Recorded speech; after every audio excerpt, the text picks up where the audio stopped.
in the mango grove of the Sakyan family named the Archers. Now at that time Nataputta the Nigantha had just died at Pava. And at his death the Niganthas became disunited and divided into two parties, in mutual strife and conflict, quarrelling and wounding each other with wordy weapons. Now Chunda, the novice, having passed the rainy season at Pava, came to see the venerable Ananda and said, "Nataputta, sir, the Nigantha had just died at Pava. And he being dead, the Niganthas have become disunited and divided and are quarrelling and wounding one another. This is because they are without a protector." Then said the venerable Ananda, "Friend Chunda, this is a worthy subject to bring before the Exalted One. Let us go to him, and tell him about it." "Very good, sir," replied Chunda. So the venerable Ananda and Chunda, the novice, sought out the Exalted One, and saluting him, told him about the Niganthas, and pleaded the necessity of appointing a successor. The Blessed Lord, on hearing what Chunda had said, replied, "But consider, Chunda, where a teacher hath arisen in the world, Arahat, supremely enlightened, where a doctrine hath been well set forth, well imparted, effectual for guidance, conducive to peace. But where his disciples have not become proficient in good norm, nor has it been made a thing of saving grace to them, well proclaimed among men when their teacher passes away. Now for such a teacher to die, Chunda, is a great diction for his disciples, and a great danger to his Dhamma. But consider, Chunda, where a teacher has appeared in the world who is all enlightened, where the norm has been well set forth, well imparted, effectual for guidance, conducive to peace, and where the disciples have become proficient in the good norm, and where the full scope of the higher life has become manifest to them when that teacher passes away. Now for such a teacher, Chunda, to die, is not an action for his disciples. Why then have a successor?" When Ananda raised the same question on another occasion, the Blessed Lord said, "What think you, Ananda? Do you observe even a couple of almsmen at variance about what I have taught? No. But those who are about the Lord might, after his death, stir up quarrel in the confraternity respecting the regimen or of the code, and such quarrels would make for general grief. Of little concern, Ananda, are quarrels respecting rigors of regimen or of the code. It is possible quarrels in the confraternity about the path which really matter," said the Blessed Lord. "These disputes about the path cannot be settled by a dictator. What then a successor can do, unless he acts as a dictator? The controversies regarding the path cannot be settled by a dictator. The decision of a controversy should be reached by the fraternity. The whole conjoint body should assemble and thrash out the matter till there is agreement, and then to settle it conformably with such agreement. Majority agreements is the way to settle the disputes, and not the appointment of a successor." The last convert. Now at that time Sabada the Wanderer was staying at Kusinara. And Sabada the Wanderer heard the rumor, "This very day, it is said, in the last watch of the night, will be the final passing away of Gautama the recluse." Then this thought came to Sabada the Wanderer. "Thus have I heard it said by other wanderers who are old and far gone in years, both teachers and disciples. Rarely, rarely do Tathagatas arise in the world, they who are arahats, fully enlightened ones. And here tonight, in the last watch, will be the final passing away of Gautama, the recluse. Now a doubt has arisen in my mind and I am assured of Gautama, the recluse. Gautama, the recluse, can show me a teaching, so that I may dispel this doubting state of mine." Then Sabada the Wanderer went towards the branch road to the Sala Grove of the Mallas, where the Venerable Ananda was, and coming there he told the Venerable Ananda what he had thought, and he exclaimed, "O Master Ananda! If only I could get a sight of Gautama the recluse." At these words the Venerable Ananda said to Sabada the Wanderer, "Enough, friend Sabada. Trouble not the Master. The Exalted One is wearied." Then a second and yet a third time did Sabada the Wanderer make the same request, and got the same reply. Now the Exalted One overheard this talk between the Venerable Ananda and Sabada the Wanderer. And he called to the Venerable Ananda, saying, "Enough, Ananda. Prevent not Sabada. Let Sabada be permitted to see the Tathagata. Whatsoever Sabada shall ask of me, he will ask it all from a desire to know, not from a desire to trouble me. And whatever I shall say in answer, that will be quickly understood." So then the Venerable Ananda said to Sabada the Wanderer, Go you in, friend Sabada. The Exalted One gives you leave." So Sabada the Wanderer went into the Exalted One, and coming to him greeted him pleasantly, and after the exchange of friendly compliments he sat down at one side. Seated, Sabada the Wanderer thus addressed the Exalted One. "Master Gautama, all those recluses and Brahmins who have followings and companies of listeners, who are teachers of companies, well-known, renowned founders of sects, esteemed as holy men by the multitude, men like Puranakasapa, Meghali of the cow pen, Ajita of the hair shirt, Kakayana of the Pakuda tree, Sanjaya, son of Bilathi, and Nigantha of the Natha clan, have all these, as they say, realized by their own knowledge the truth of things? Or have they not, one and all, so realized? Or have some realized and others not realized it, by their own knowledge? Let be, Sabada. Trouble not yourself about such things, as to whether one and all or some have realized or not. I will show you the norm, Sabada. Do you listen carefully? Apply your mind. I will speak. Even so, Lord, said Sabada the Wanderer, and gave heed to the Exalted One. Then the Exalted One said this, "In whatsoever norm discipline, Sabada, the Aryan Eightfold Path is not found, therein also no recluse is found. And in whatsoever norm discipline, Sabada, the Aryan Eightfold Path is found, therein also is found a recluse. Now in this norm discipline of mine, Sabada, the Aryan Eightfold Path is found. Herein also is found a recluse of these 4 degrees. Void of recluses are the other sects of disputants. But if, Sabada, in this one, brethren were to live the perfect life, the world would not be void of arahats. My age was 29 years when I went forth to seek the good. Now 50 years and more are gone, Sabada, since I left the world to range the norm of righteousness." And when he had thus spoken, Sabada the Wanderer said to the Exalted One, "Most excellent are these words of thy mouth. Most excellent. Just as if a man were to set up that which is thrown down, or were to reveal that which is hidden away, or were to point out the right road to him who has gone astray, or were to bring a lamp into darkness, so that those who have eyes can see. Just even so, has the truth been made known to me by the Exalted One. And I, even I, betake myself to the Exalted One as my refuge, to the truth, and to the order.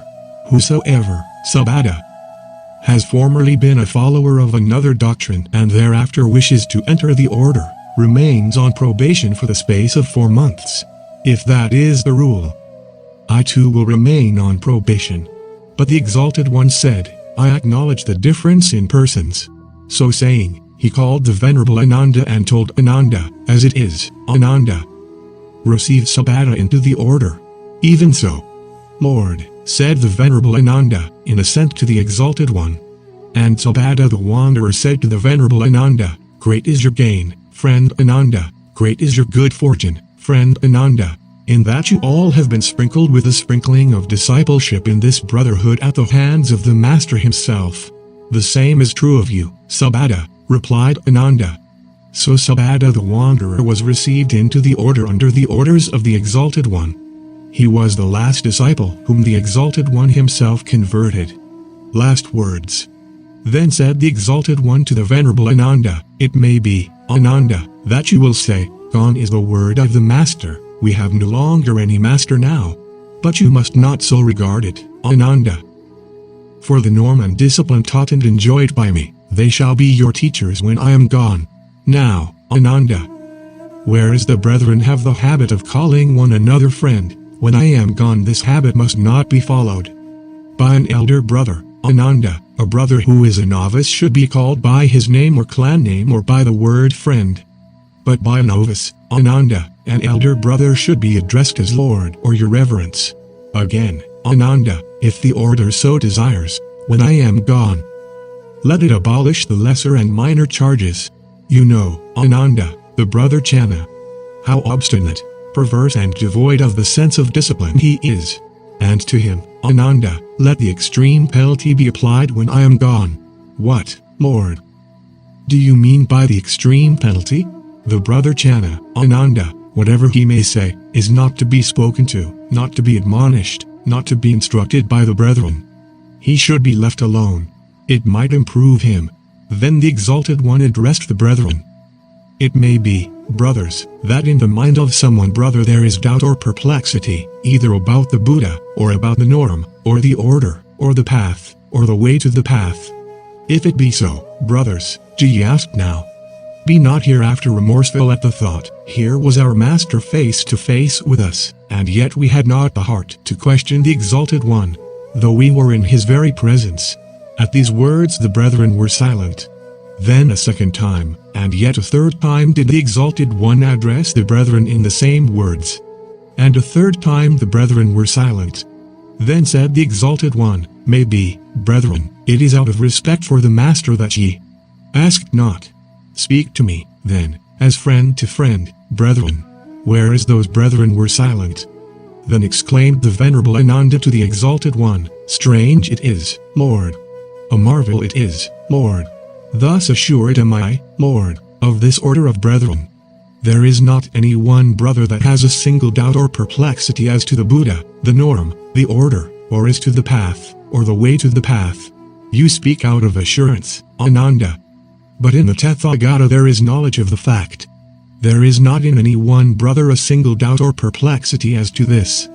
Of these 500 brethren of mine, Ananda, even he who is the most backward is a stream winner, one who is assured from the downfall, assured of reaching the supreme wisdom.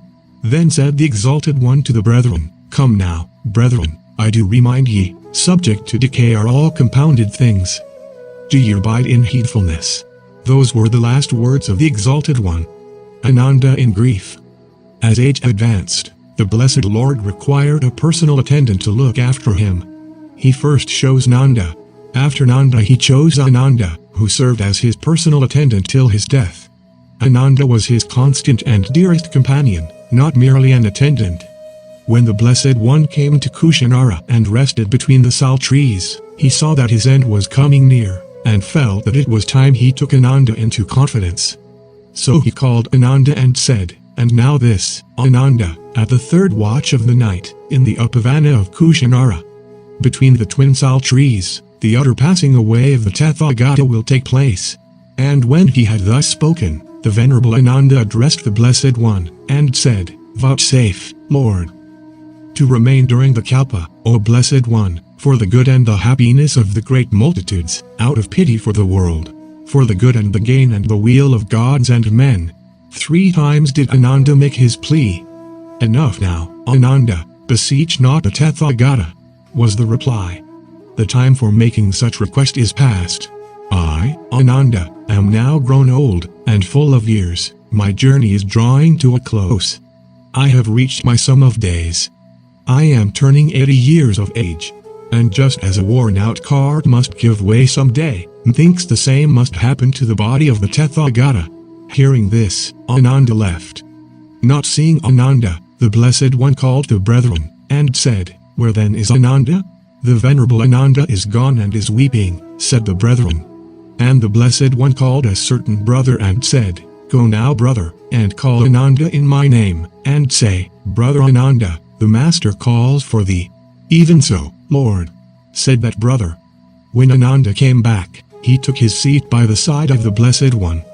Then the Blessed One said to Ananda, Enough, Ananda. Do not weep. Have I not already, on former occasions, told you that it is in the very nature of things most near and dear unto us that we must divide ourselves from them, leave them, sever ourselves from them? For a long time, Ananda, you have been very near to me by acts of love, kind and good, beyond all measure. You have done well, Ananda. Be earnest in effort, and you too shall be free from the great evils, from sensuality, from individuality, from delusion, and from ignorance. Then addressing the brethren about Ananda, the Blessed One said, He is a wise man, brethren, is Ananda. He knows when it is the right time to come and visit the Tathagata, and when it is the right time for brethren and sisters of the order, for devout men and devout women, for a king, or for a king's ministers, for other teachers and disciples, to visit the Tathagata. Brethren, there are these 4 special things about Ananda. All are happy to visit Ananda. They are filled with joy on beholding him. They are happy to hear him. They are ill at ease when Ananda is silent. After this Ananda again returned to the subject of the passing away of the Tathagata. Addressing the Blessed One, he said, "Let not the Blessed One die in this wattled and daubed town in the midst of the jungle. For, Lord, there are great cities, such as Kampa, Rajagraya, Savathi, Sakata, Kosambi, and Banars. Let the Blessed One die in one of them. Say not so, Ananda. Say not so, Ananda." This Kushanara, Ananda, was the capital of King Mahasudasana, under the name of Keshavati. Thereafter the Blessed One gave Ananda 2 errands. He told Ananda to see that belief does not spread that the Blessed One died as a result of the food given to him by Chunda. He feared that Chunda might suffer. He asked Ananda to disabuse the mind of the public on this score. The second thing he told Ananda was to inform the Mallas of Kushinara that the Blessed One had arrived there, and would pass away in the last watch of the night. Give no occasion to reproach yourself. The Mallas may say, "In our own village the death of our Tathagata took place. And we did not know, and had no opportunity of seeing him in his last hours." Thereafter the Venerable Anuruddha and the Venerable Ananda spent the rest of the night in religious discourse. And in the third part of the night, as previously announced, the Blessed One breathed his last. When the Blessed One died, the brethren and Ananda stretched out their arms and wept, and some even fell headlong on the ground, rolling to and fro in anguish, saying, "Too soon has the Blessed One died. Too soon has the Happy One passed away from existence. Too soon has the light gone out of the world." It was at midnight on Vaishaka Purnima that the Blessed Lord breathed his last. The year of his death was BC, as the Pali text truly says, "Divatapati adiko ratanabhati kandama. Sanadhokathiotapati jitapati brahmano. Athasabain horatain bujhotapati tajasa." The sun shines only in the day, and the moon makes bright the night. The warrior shines when he is in his armor, and the Brahmin when he is meditating. But the Buddha shines over all, by day as well as by night, by his own glory. He was beyond question the light of the world.